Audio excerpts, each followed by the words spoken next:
Well, hi again, Oak Grove Church. We are hopefully getting near the end of this whole process, and we'll find a little bit more freedom here in the days ahead. But I want to come to you and share another thought this week that I hope helps us allow to live in the moment, not for something in the future that we hope for. The reason for that is that because nothing catches God off guard.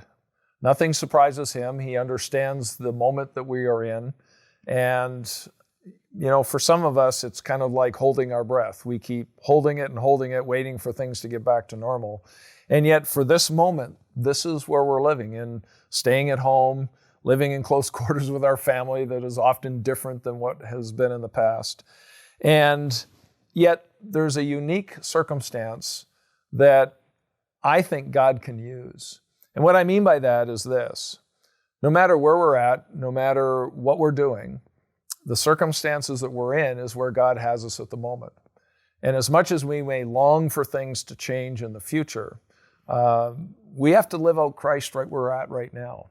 And I was reminded of Colossians chapter 3, and I want to suggest it to you that we're all in this spot right now, these circumstances, that I would say is a great opportunity for us to grow in our relationship with Christ and to grow in our relationship with others. Colossians 3:12 starts off by saying this: "And so as those who've been chosen of God, holy and beloved, put on a heart of compassion, kindness, humility, gentleness, and patience, bearing with one another and forgiving each other, whoever has a complaint against anyone, just as the Lord forgave you, so also should you.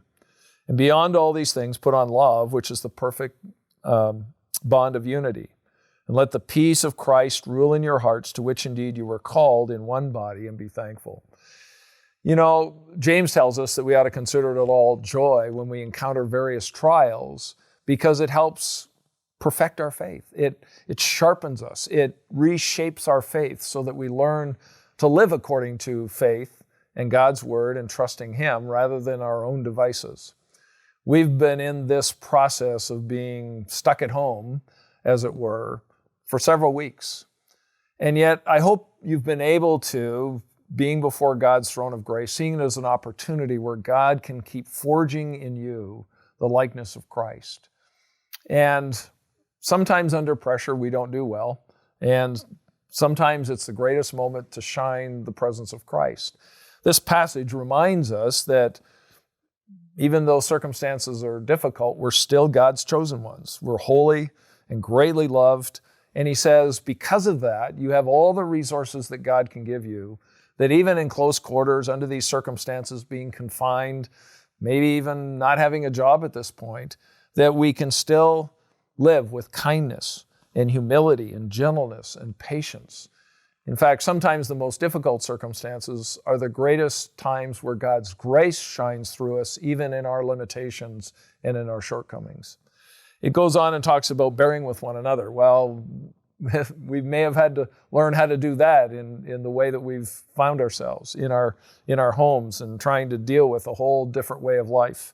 He goes on and says, put on love, which is the perfect bond of unity.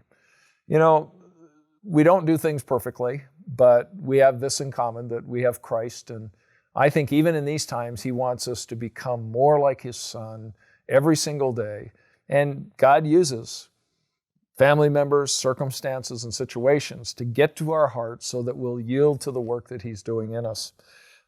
He talks about letting the peace of Christ rule in our hearts and be thankful. And in spite of all the things that we have to face, know that God is in the journey, that He wants to use even these circumstances to keep you on a journey to become like Christ and to honor Him and to reflect His grace, whether it's simply to your spouse or to your family, or whether you just need to understand more of His own peace in your life. This statement in Colossians chapter 3 is a great reminder that we're not alone in the journey, that God's grace is sufficient, and He can forge in us in difficult times things that we often couldn't even imagine, that being part of the way we live and the way we act. So I want you to be encouraged. It talks about forgiving one another as God forgave us. It talks about bearing with one another. All that is a reflection of Christ in us. And so we've been given a special opportunity to learn how to do that in ways that maybe we've never learned how to do it before. So be encouraged. We don't have to be perfect, but we have to be genuine and we have to be transparent and honest in the journey. So I hope you can discover God's grace and His kindness in the midst of challenging circumstances. And don't let individual failures or difficulties discourage you to the point of giving up. This is not a time for us to try to grit our teeth and manage it on our own. It's to surrender to the grace of God and allow Him to give us the courage to forgive one another, to bear with one another, to keep loving one another in kindness and gentleness. And God will give us things to be thankful for, and He'll give us a chance to find joy in the midst of this journey. So take care of yourselves. We're looking forward to being together soon, and I can hardly wait till on a Sunday morning I can say, hey, it's fantastic to see you all again, and that we have much to talk about in terms of God's grace through this journey that we've had over the last several weeks. So God bless, take care, and we'll see you soon.